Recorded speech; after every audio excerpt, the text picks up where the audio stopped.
Queria chamar aqui o pastor Hélio, quem vai trazer a palavra para nós essa noite.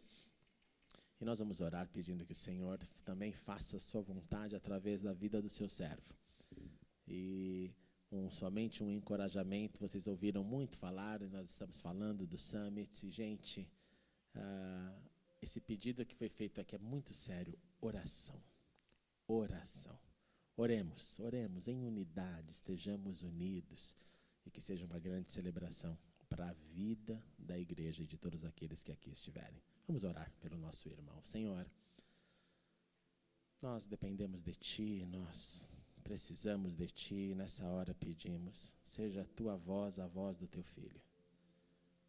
Seja o Teu sopro, seja os Teus desafios, seja aquilo que o Senhor tem para transformar em nós, o recado que venha do coração do seu servo para todos nós, pois oramos e clamamos pela sua preciosa vida, em nome de Jesus.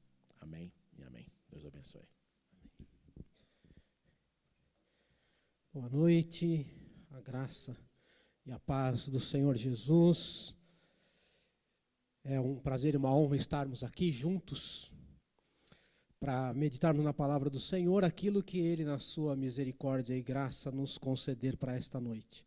E para isso eu queria pedir aos irmãos que abríssemos as nossas Bíblias no livro de Atos, ou o seu aplicativo aí no celular, e quem não tiver ou quiser, nós vamos ter também a projeção ali. Atos capítulo 4, versículos 36 e 37.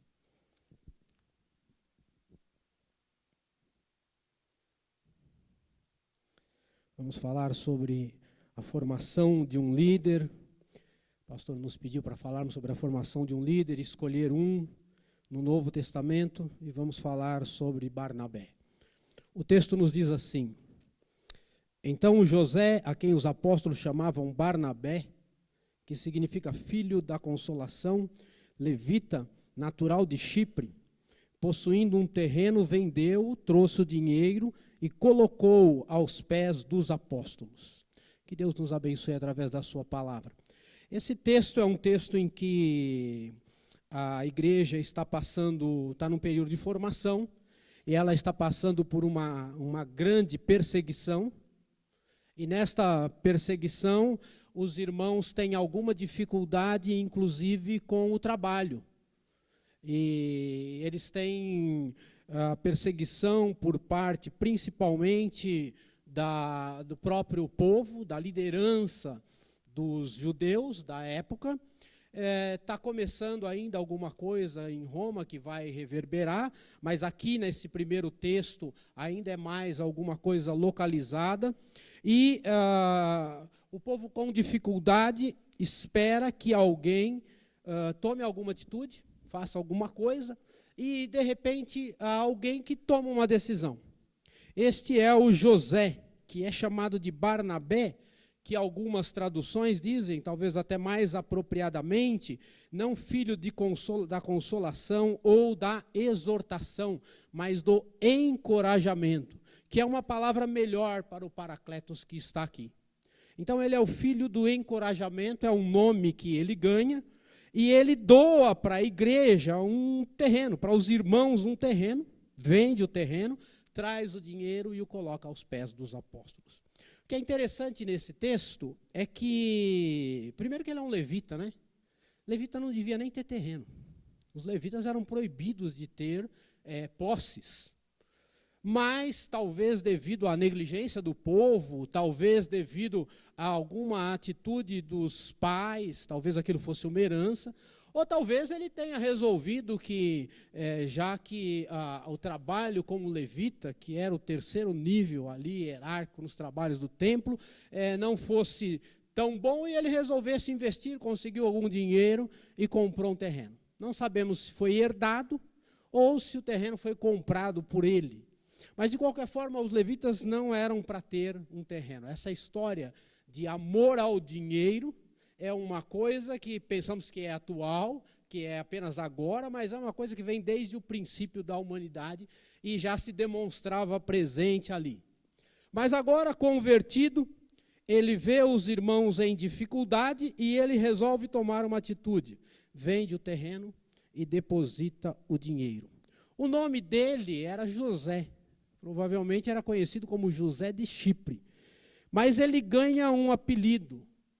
E esse apelido tem a ver com encorajamento. E quando eu pensei sobre liderança, eu pensei sobre encorajamento. Porque a Bíblia diz muito sobre liderança.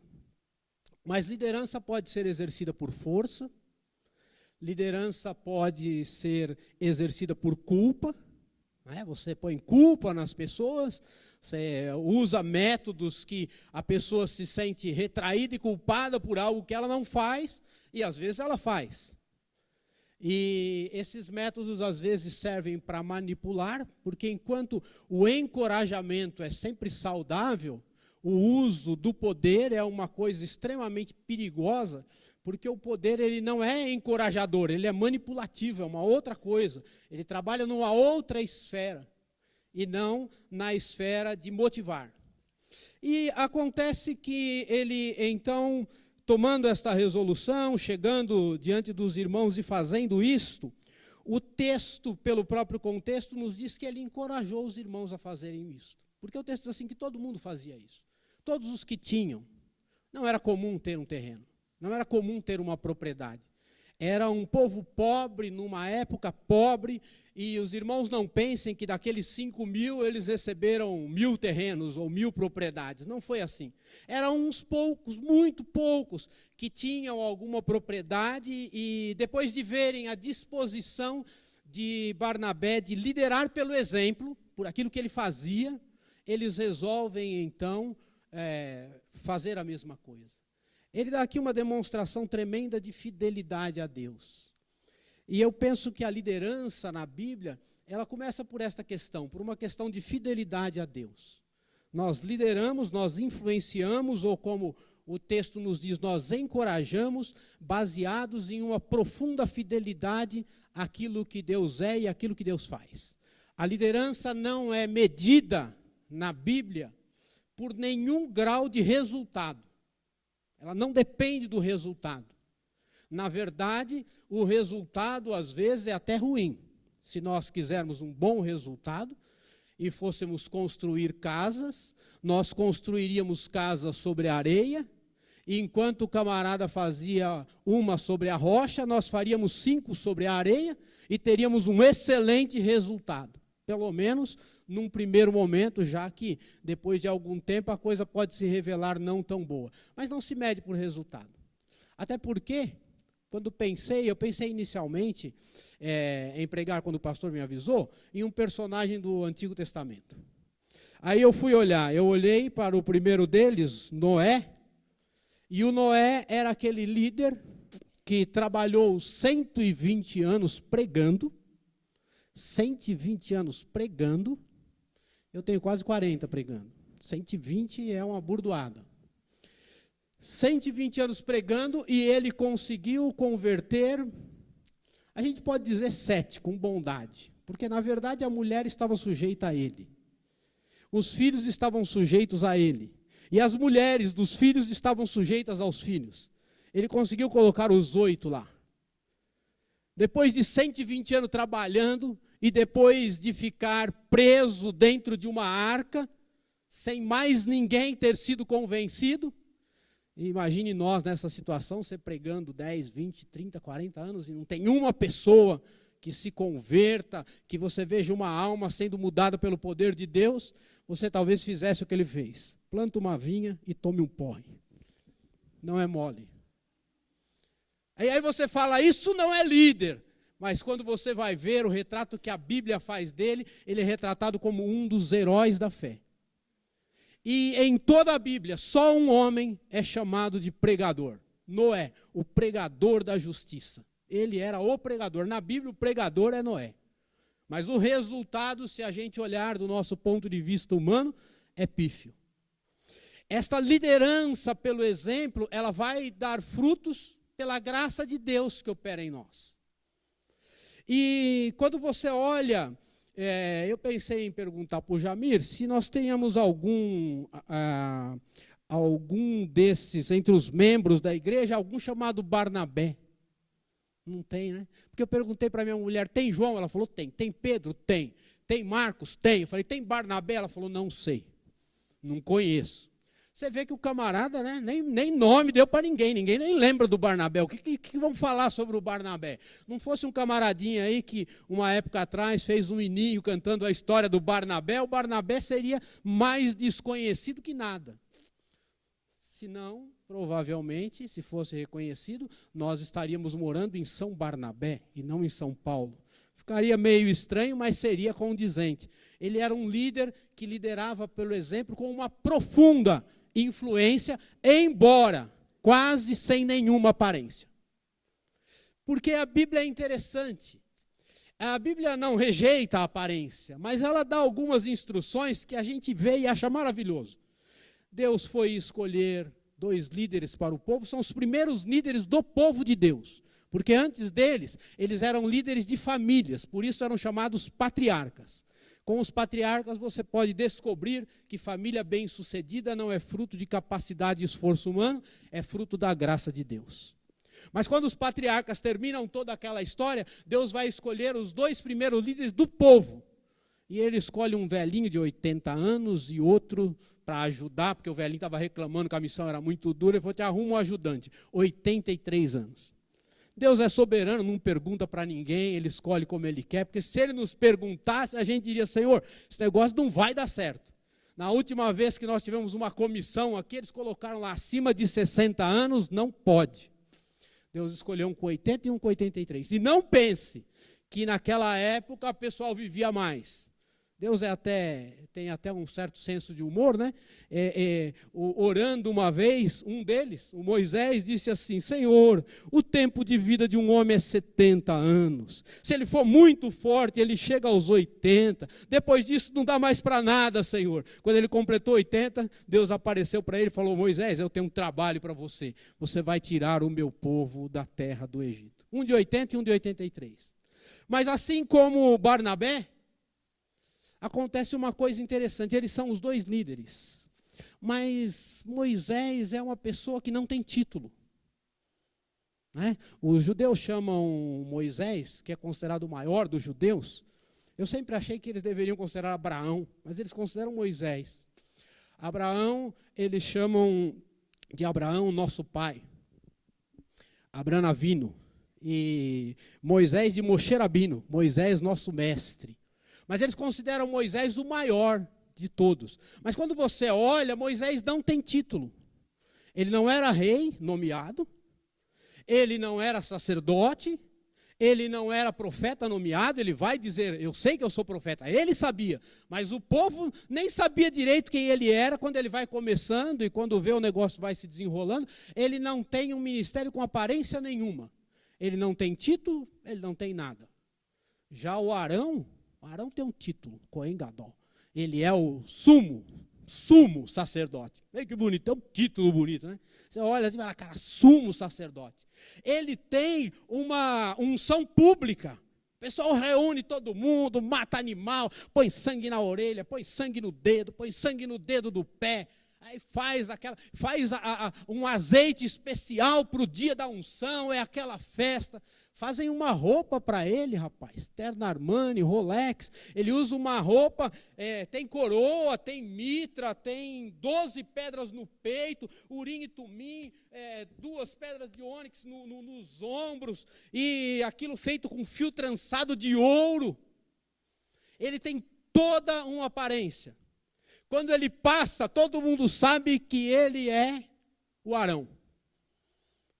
Porque ele usava umas romãs, assim, uns sinetes na roupa.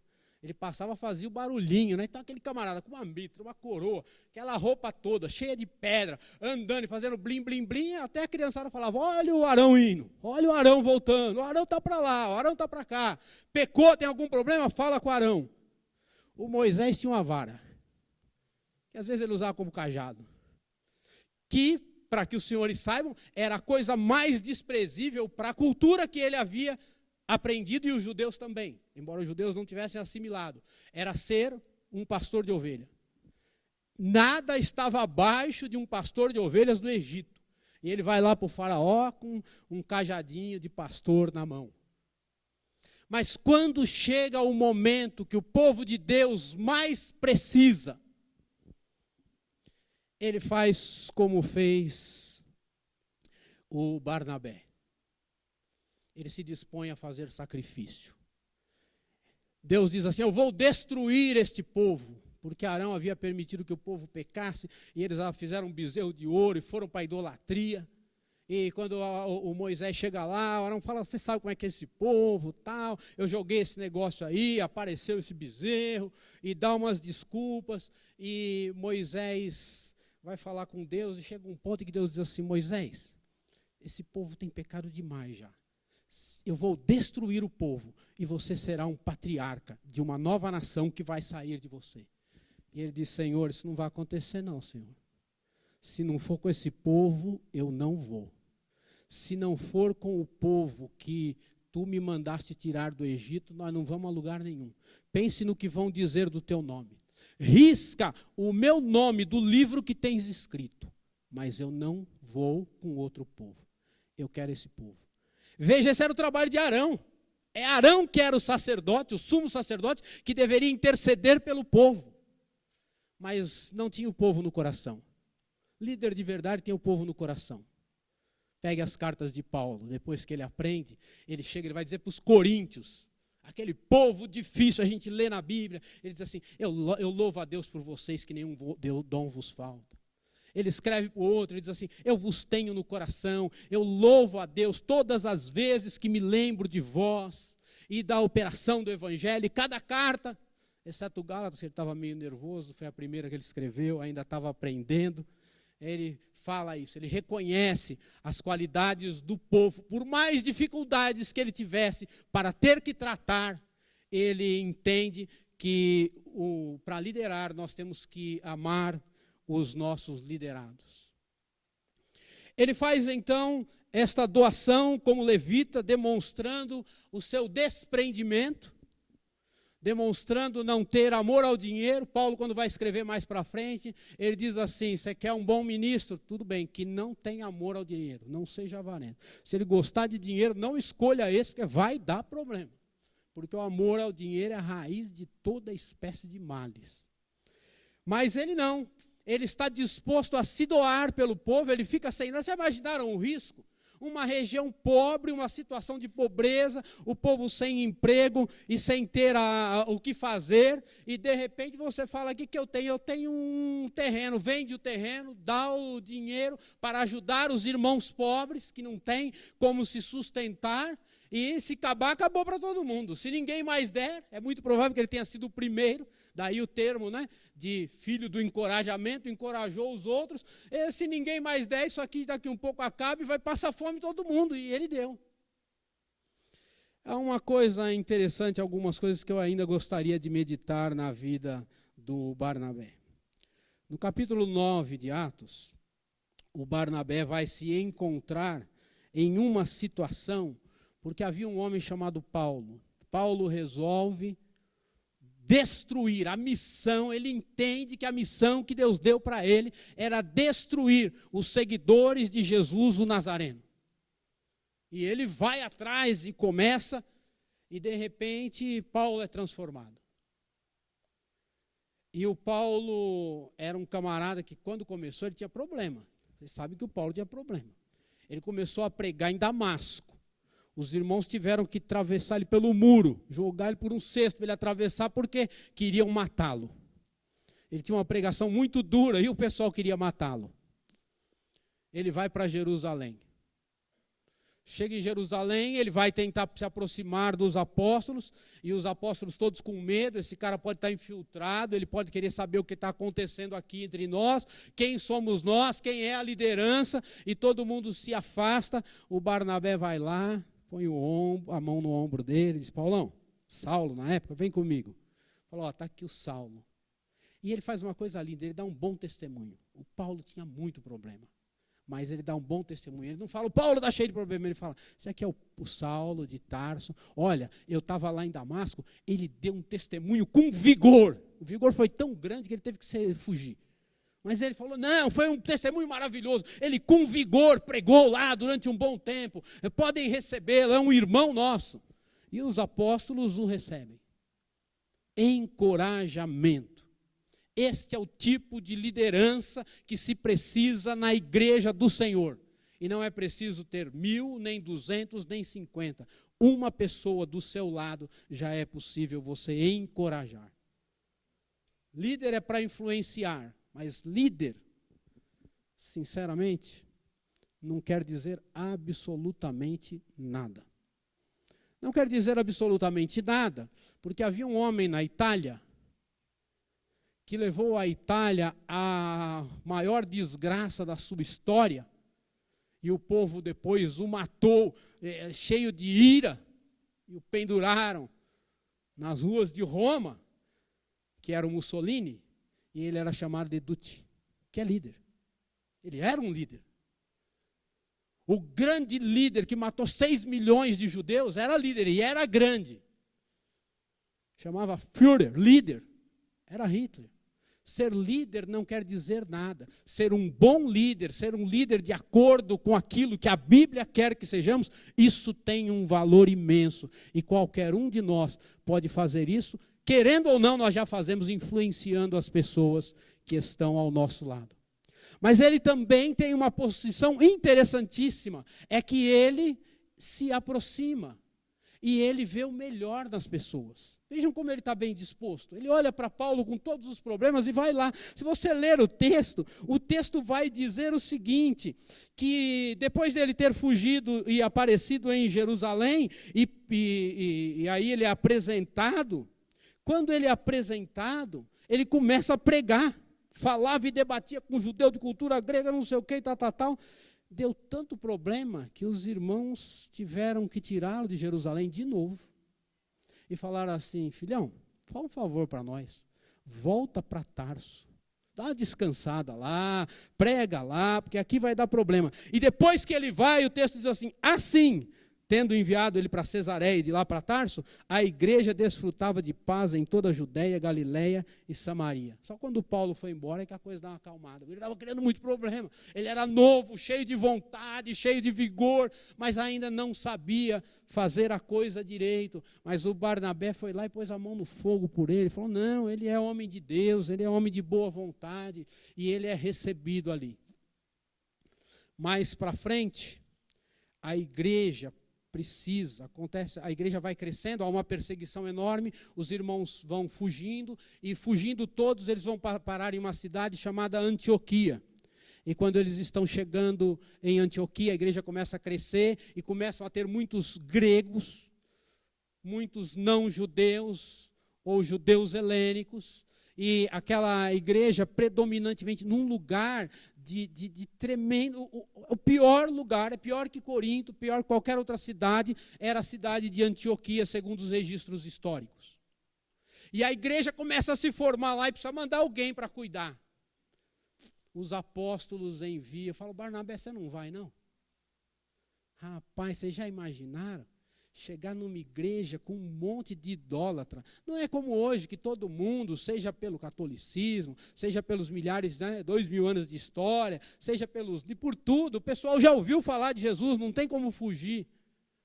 Mas chega lá um povo estranho, de costume estranho. Vocês já imaginaram chegar numa igreja assim totalmente diferente? Ele judeuzão, filho de judeu, levita, ele chega lá e diz a Bíblia que quando ele chega, ele vê a graça de Deus e se alegra.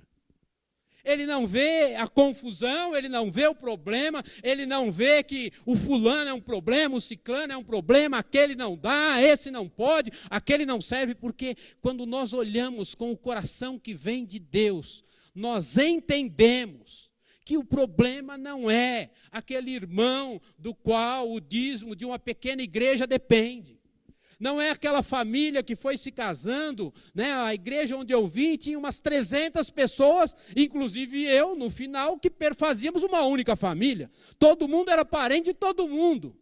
E aí trocava um vice-presidente pelo outro, era sempre da família. Aí o pastor fala, o problema não dá para mexer com esses caras, são 300, é um vespeiro, você pensa que não, você puxa um fio, vai vir, você não sabe o que vem por aí. Não é esse o problema. O problema nosso é que nós somos chamados para lutar, não contra a carne e o sangue, mas contra o diabo. Quando Moisés é chamado, ele é chamado para ir falar com o faraó, com o inimigo. O povo tinha um monte de problema. Mas o povo é outra história. Nós temos que combater ao inimigo, não as pessoas. As pessoas nós amamos, nós cuidamos. Igreja é feita de vida, de relacionamento firmado pelo sangue de Jesus, que supera essas dificuldades.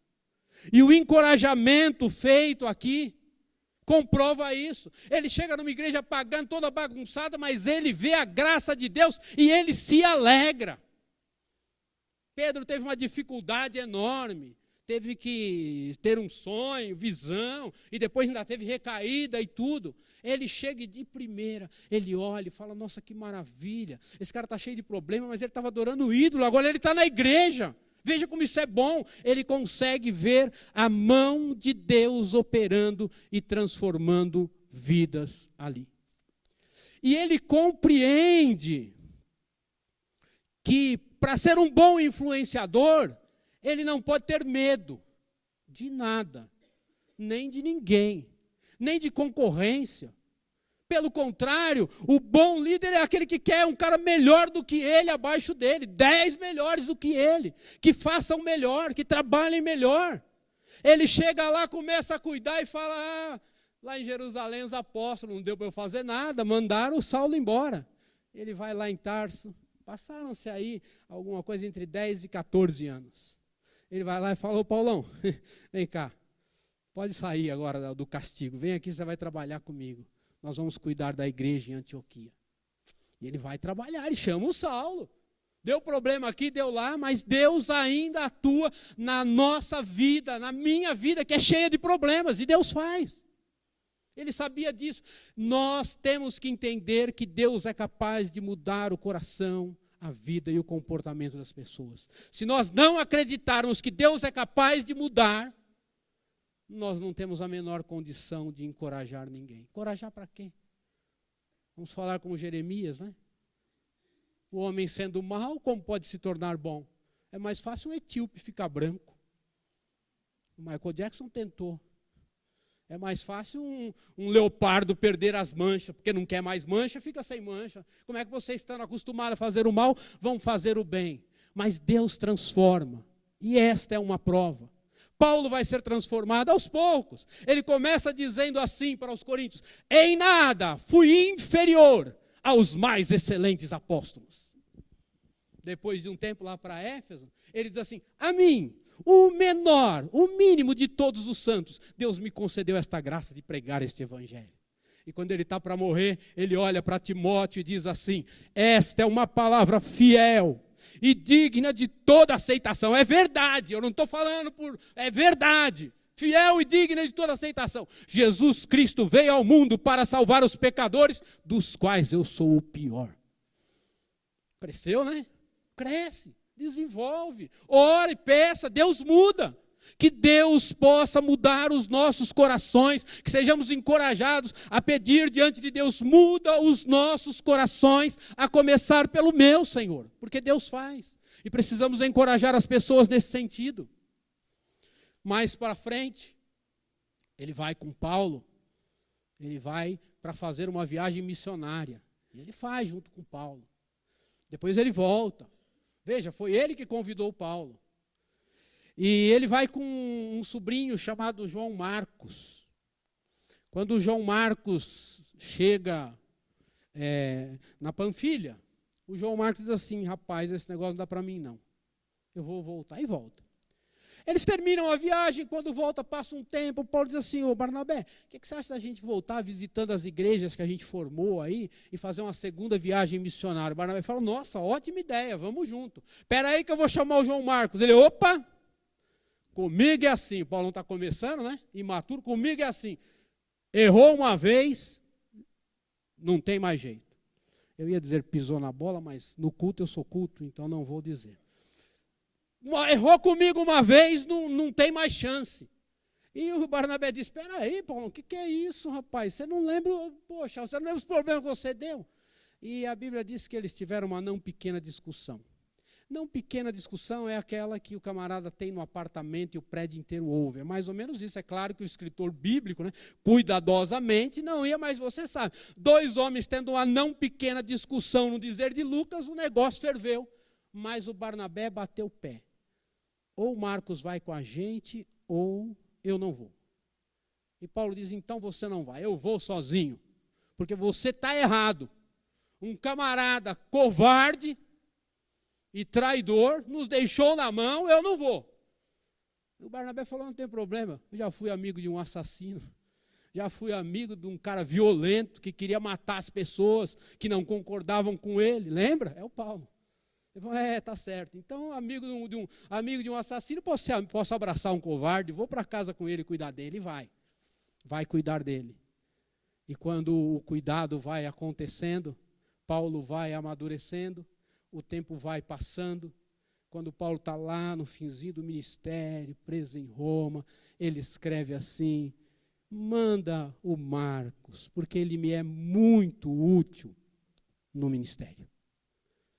Deus transformou aquele que parecia ser inútil em alguém que era extremamente útil para tudo aquilo que precisava ser feito. Só Deus faz isso. Deus transforma, Deus muda, Deus revigora. João Marcos escreveu o livro de Marcos. O livro de Marcos serviu de base para Mateus e Lucas. E foi ele, sem ele, nós provavelmente não teríamos, destarte a glória de Deus, a graça de Deus, os escritos de Paulo. Mais da metade do Antigo Testamento dependeu daquele jovenzinho que andou com Pedro e que andou com Barnabé e que aprendeu. Que Deus possa tocar os nossos corações e nós possamos entender que liderar é servir. Liderar não é forma de alcançar lideranças maiores, não é forma de nada. Liderar é serviço, e só isso, só serviço, para a glória de Deus. E que nós possamos encorajar o triste, o doente, o abatido, o desanimado, o que pecou, o que errou, o que não quer mais liderar, o que nunca quis fazer nada, o que sempre quis fazer tudo, que nós tenhamos para eles uma mensagem de encorajamento, porque Deus há de fazer, através de nós, muito mais do que nós somos capazes de imaginar para a glória do seu nome. Curve a sua fronte, eu quero orar com você. Pai bendito, eu te louvo, Senhor, pela vida de Barnabé, eu te louvo por Paulo, eu te louvo por João Marcos, eu te louvo pela tua palavra, que foi deixada por homens que foram tocados por Barnabé. Que nós possamos, ainda que sejamos um nome desconhecido na multidão, influenciar as pessoas para o bem, para o correto, para o certo, para que o teu nome, e só o teu nome, seja louvado pelo nosso trabalho, pela nossa influência, pela nossa liderança, pelo nosso encorajamento. Levanta, Senhor, a cada um de nós como encorajador, filhos do encorajamento, para a glória do teu nome. É o que te pedimos em nome do teu amado Filho Jesus. Amém e amém.